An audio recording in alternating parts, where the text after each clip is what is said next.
Amina prit une profonde inspiration et serra fermement son tablier contre son corps. Le restaurant était plein comme toujours.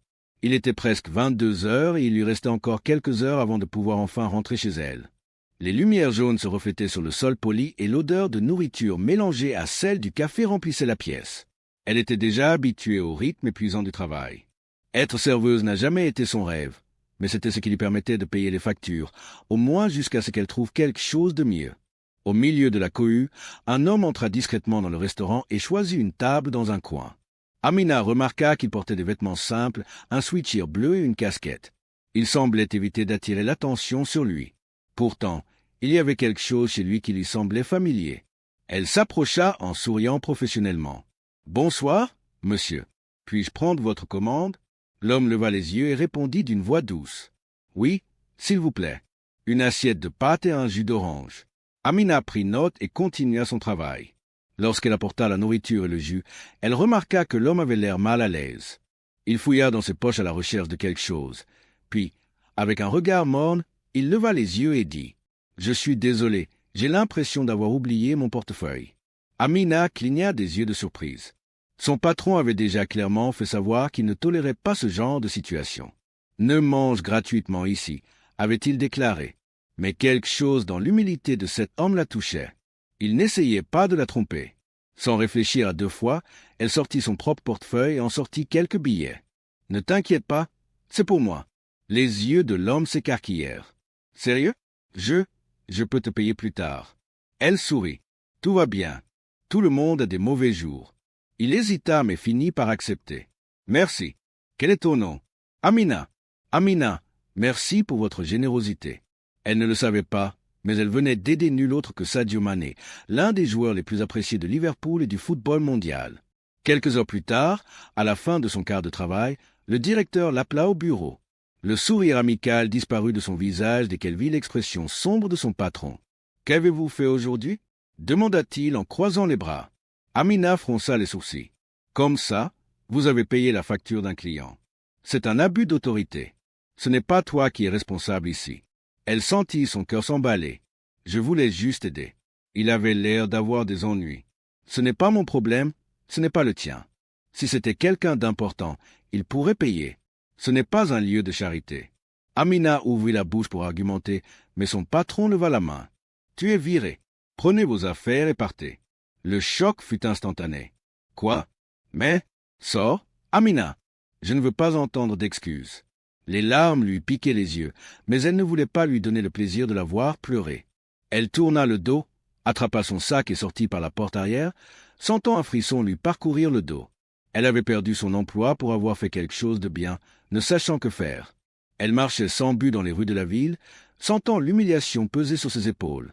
Elle avait aidé quelqu'un et maintenant elle se retrouvait sans emploi. Le vent froid de la nuit mordait le visage d'Amina alors qu'elle marchait sans but dans les rues. Londres n'avait jamais semblé aussi grande et vide qu'à ce moment-là. Elle regarda son téléphone, pensant appeler sa meilleure amie Sarah, mais hésita. Que dirait-elle? Qu'elle avait été renvoyée pour un acte de gentillesse? Qu'elle ne savait pas comment elle allait payer le loyer? Ses pas la conduisirent jusqu'à un petit café ouvert 24 heures sur 24. Avec le peu d'argent qui lui restait, elle commanda un simple café et s'assit près de la fenêtre, regardant les voitures passer. Son estomac était serré, non seulement à cause de la faim, mais aussi à cause de la peur de ce qui allait arriver ensuite. Elle avait fait ce qu'il fallait. Pourquoi avait-elle été punie pour cela? Les paroles du patron résonnaient encore dans son esprit. Ce n'est pas un lieu de charité. Avait-il raison? Se pourrait-il que dans le monde réel, la gentillesse soit une faiblesse? Elle secoua la tête, essayant de repousser ses pensées. « Tu vas bien ?» La voix de Sarah résonna au téléphone alors qu'Amina décidait finalement d'appeler. « Terrible. Je viens de me faire virer. »« Quoi? Comme ça ?» Amina soupira et raconta tout. Sarah, à l'autre bout du fil, poussa une exclamation indignée. « C'est absurde. Tu étais juste une bonne personne. Mon patron ne le pensait pas, et maintenant je me retrouve sans travail et sans aucune idée de ce que je vais faire. Viens chez moi. Tu n'as pas à être seule. » Amina hésita mais finit par accepter. Elle prit le métro et se rendit chez son amie, où elle trouva un canapé chaud et une tasse de thé qui l'attendait. Sarah essaya de lui remonter le moral en lui disant que quelque chose de mieux allait se produire, mais Amina n'arrivait pas à y croire à ce moment-là. Le lendemain matin, elle se réveilla tôt et commença à chercher du travail. Elle envoya des CV à des restaurants, des cafés, des hôtels, partout où elle pouvait embaucher rapidement. Mais les réponses ne venaient pas et le loyer continuait d'arriver. L'après-midi tomba et Amina décida de sortir pour se vider la tête. Elle marchait distraitement lorsqu'une voiture noire s'arrêta à côté d'elle. Elle fronça les sourcils. Elle n'avait pas l'habitude qu'on l'approche comme ça. La fenêtre s'abaissa et un bel homme en costume sombre lui sourit. « Amina ?» Elle fit un pas en arrière. « Oui, qui es-tu ?»« Je m'appelle Daniel. Je travaille avec Liverpool. » Le cœur d'Amina fit un bond. « Liverpool ?»« Oui, nous avons été informés de ce qui s'est passé hier soir. » Elle resta silencieuse, ne sachant pas quoi dire. « Sadio Mané a demandé à te rencontrer. Il veut te remercier personnellement. » Amina cligna des yeux, abasourdie. « Quoi? Pourquoi ?» Daniel gloussa légèrement. « Parce que tu étais l'une des rares personnes qui aidait sans rien demander en retour. Il veut te parler. » Amina hésitait encore. Il y avait beaucoup à traiter, mais quelque chose en elle lui disait que cette rencontre pouvait tout changer. « D'accord » répondit-elle finalement. Elle monta dans la voiture sans imaginer que cette décision la conduirait au plus grand changement de sa vie. Amina sentit son cœur s'emballer tandis que la voiture traversait les rues élégantes de Londres. Tout semblait surréaliste. En moins de 24 heures, elle avait perdu son emploi et se rendait désormais à un rendez-vous avec Sadio Mané. C'était comme vivre dans un de ces films où la vie de quelqu'un change soudainement. Sauf que cette fois, c'était réel. Le véhicule s'arrêta devant un hôtel luxueux. Daniel ouvrit la porte et sourit. « Il t'attend. » Amina descendit, toujours incertaine. Le haut de l'hôtel était impeccable, avec des lustres étincelants et un doux parfum de lavande dans l'air. Elle sentit ses mains moites et essaya de se convaincre que rien de grave ne se passait. En entrant dans le restaurant privé de l'hôtel, elle vit Sadio Mané assis à une table près de la fenêtre. Il regardait dehors, calme, comme s'il n'était pas l'une des plus grandes stars du football mondial. Lorsque leurs regards se croisèrent, il sourit. « Amina, je suis content que tu sois venue. » Elle sentit une boule dans sa gorge. Tout cela semblait encore incroyable. « C'est un plaisir, mais je ne comprends pas pourquoi tu voulais me voir. » Sadio Mané montra la chaise devant lui. « Veuillez vous asseoir. » Elle obéit, l'estomac toujours noué par la nervosité.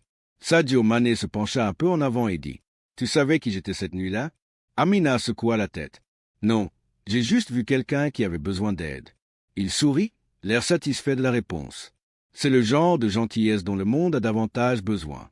Tu m'as aidé sans savoir qui j'étais, sans rien attendre en retour, et puis tu as perdu ton travail à cause de ça. » Amina baissa les yeux. « Je crois que j'ai fait le mauvais choix. »« Je pense que tu as fait le bon choix, » dit-il fermement. Elle leva les yeux. « Le monde du football m'a beaucoup appris sur le travail d'équipe, sur la nécessité de faire confiance aux bonnes personnes, et je crois que tu es l'une de ces personnes. » Amina était confuse. « Que veux-tu dire ?» Sadio Mané échangea un regard avec Daniel, resté silencieux jusque-là. L'homme en costume prit une enveloppe et la posa sur la table. « Nous voulons vous offrir une opportunité, » dit Daniel. Les yeux d'Amina s'écarquillèrent. « Opportunité ?» Sadio Mané sourit. « Vous avez déjà travaillé dans l'hôtellerie, avoir de l'expérience dans les relations avec les gens. Liverpool dispose d'un espace dédié pour accueillir les invités spéciaux, les joueurs, leurs familles et les personnes impliquées dans le club. Nous avons besoin de quelqu'un avec votre profil. » Elle était sans voix. « Tu veux me donner un travail ? Je veux t'offrir une nouvelle chance, non pas parce que tu m'as aidé, mais parce que je vois du potentiel chez des gens comme toi. » Amina sentit sa poitrine se serrer. Que se passait-il ? Après avoir passé des heures à se sentir comme un échec, elle était désormais confrontée à une opportunité incroyable. Mais ensuite, l'insécurité frappa. Je ne sais pas si je suis assez bien pour ça. Je n'ai jamais travaillé dans ce genre d'environnement. Sadio Mané sourit. Je ne savais même pas si j'étais assez bon pour jouer en première ligue, mais je devais essayer. Elle déglutit difficilement. Quand dis-tu as envie d'essayer ? Son cœur battait fort, mais pour la première fois depuis longtemps, elle sentit qu'elle avait un véritable choix devant elle. Amina prit une profonde inspiration et répondit « Oui, j'accepte. » Elle ne savait pas que cette décision allait changer sa vie pour toujours. Amina n'arrivait toujours pas à croire ce qui venait de se passer.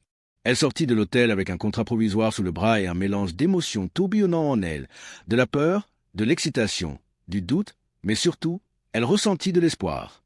Pour la première fois depuis longtemps, elle avait le sentiment que la vie lui donnait une véritable chance. Le lendemain matin, elle se réveilla tôt. Elle ne voulait pas être en retard pour son premier jour à Liverpool. À son arrivée au stade, elle fut impressionnée par la grandeur du lieu. Anfield était imposant et chaque détail semblait respirer l'histoire et la passion du football. Elle fut reçue par Daniel, l'homme d'affaires qui l'avait approché la veille. « Bienvenue dans votre nouvelle maison », dit-il en souriant. Elle lui sourit en retour, ne sachant toujours pas quoi penser de tout cela. Les premiers jours furent difficiles. Contrairement au restaurant où elle travaillait auparavant, l'environnement était sophistiqué, plein de personnes influentes et exigeantes. Amina devait apprendre vite. Son travail consistait à coordonner l'accueil des invités VIP, à aider aux événements du club et à s'assurer que tout était impeccable pour les visites importantes. Au début, elle ne se sentait pas à sa place. Les autres employés avaient déjà de l'expérience. Ils savaient exactement quoi faire. Elle, par contre, essayait constamment de ne pas faire d'erreur. Un après-midi, lors d'un événement spécial du club, Amina était chargée d'organiser les places assises pour les invités. Alors qu'elle ajustait ses réserves, elle entendit quelqu'un se racler la gorge derrière elle. « Tu es nouvelle ici, n'est-ce pas ?» Elle se retourna et se retrouva face à face avec un homme grand, vêtu d'un costume élégant. L'étiquette portait le nom Michael, directeur des relations publiques. « Oui, je suis Amina. J'ai commencé cette semaine. » Michael la regarda un moment, puis croisa les bras. « Je sais qui tu es. La serveuse qui a perdu son emploi pour avoir aidé Sadio Mané. » Amina déglutit difficilement. « C'est moi. » Il haussa un sourcil. « Eh bien, j'espère que tu sais que ce n'est pas n'importe quel restaurant. Travailler chez Liverpool exige du professionnalisme. Ici, on ne peut pas agir sur un coup de tête. » Amina sentit son visage se réchauffer. « Compris, monsieur ?» Il la fixa encore un moment avant de partir, la laissant avec un sentiment étrange. Mais elle sentit alors une main se poser doucement sur son épaule. « Ne vous laissez pas abattre. » Elle se retourna et vit Sadio Mané là, souriant calmement. « Il veut juste tester. Donne tout, Amina. » Elle prit une profonde inspiration et hocha la tête. Les jours passèrent et elle commença à s'adapter. Elle se fit des amis, apprit à gérer la pression. Surtout, commença à avoir confiance en elle. Un après-midi, alors qu'elle organisait un événement caritatif à Liverpool, elle sentit son téléphone vibrer. C'était un message provenant d'un numéro inconnu. « Amina, j'ai entendu dire que tu te portes bien. Félicitations. » Son ancien patron. Elle fixa l'écran pendant quelques secondes, ressentant un mélange d'indignation et de satisfaction. Il l'avait rabaissée, rejetée comme si elle n'était rien. Mais maintenant, elle savait qu'elle était dans un meilleur endroit et cette fois, elle n'avait pas besoin de regarder en arrière. Les mois passèrent plus vite qu'Amina aurait pu l'imaginer. Travailler à Liverpool n'était plus une nouveauté, c'était sa réalité. Cette fille peu sûre d'elle qui était entrée dans le club sans savoir si elle en était capable était désormais devenue un acteur important dans l'industrie de l'hôtellerie. Elle avait appris tout ce qu'elle pouvait, étudier, observer les meilleurs et commencer à innover dans son travail. Son dévouement attira l'attention. Certains directeurs de club commencèrent à la voir comme quelqu'un avec le potentiel de progresser encore davantage. Mais la plus grande surprise restait à venir. Une nuit, alors qu'elle examinait les détails d'un événement spécial à Liverpool, elle fut appelée dans la salle de conférence. En entrant, elle vit Daniel et quelques directeurs assis à la table. Au centre de la salle se trouvait Sadio Mané avec son sourire discret. « Amina, assieds-toi », dit Daniel en désignant une chaise. Elle s'assit, ne sachant pas ce qui se passait. « Nous sommes ici parce que nous voulons reconnaître votre travail », poursuivit Daniel. Depuis qu'elle a rejoint Liverpool, elle a fait preuve d'engagement et d'un talent incroyable pour traiter avec les gens. Amina a senti son cœur s'emballer. C'est pourquoi nous avons décidé de vous offrir une promotion. Nous voulons que vous soyez le nouveau superviseur de l'hospitalité du club. Cela signifie plus de responsabilités, mais aussi plus d'opportunités. Vous aurez plus d'autonomie et pourrez évoluer encore plus au sein de Liverpool. Elle regarda Sadio Mané, qui hocha la tête d'un air encourageant. « Tu le mérites, Amina ?» Des larmes d'émotion remplissaient ses yeux. Pendant si longtemps, elle s'était sentie perdue, sans perspective. Maintenant, elle se trouvait face à une opportunité qu'elle n'aurait jamais pu imaginer. J'accepte. La salle se remplit d'applaudissements, et Amina sentit quelque chose changer en elle. Plus tard dans la nuit, alors qu'elle quittait Anfield, elle leva les yeux vers le ciel étoilé et se souvint du jour où elle avait été licenciée. La douleur, la peur, l'incertitude. Elle sourit. C'était le plus beau jour de sa vie, car c'est à ce moment-là que son véritable voyage avait commencé. La vie d'Amina avait complètement changé parce qu'elle avait décidé de faire le bien sans rien attendre en retour. Ce qui semblait être une punition, être renvoyée, était en fait une bénédiction déguisée. Sa générosité lui avait ouvert des portes qu'elle n'aurait jamais pu imaginer. Au final, ce qui semblait être une erreur s'était avéré être la meilleure décision de sa vie. Si vous avez apprécié cette histoire inspirante sur la façon dont la gentillesse peut transformer des vies, veuillez laisser un like pour soutenir ce type de contenu et n'oubliez pas de vous abonner à la chaîne pour plus d'histoires incroyables comme celle-ci. Commentez ci-dessous. Avez-vous déjà été dans une situation où quelque chose de mauvais a fini par devenir une grande opportunité? Je veux connaître votre avis. À la prochaine histoire.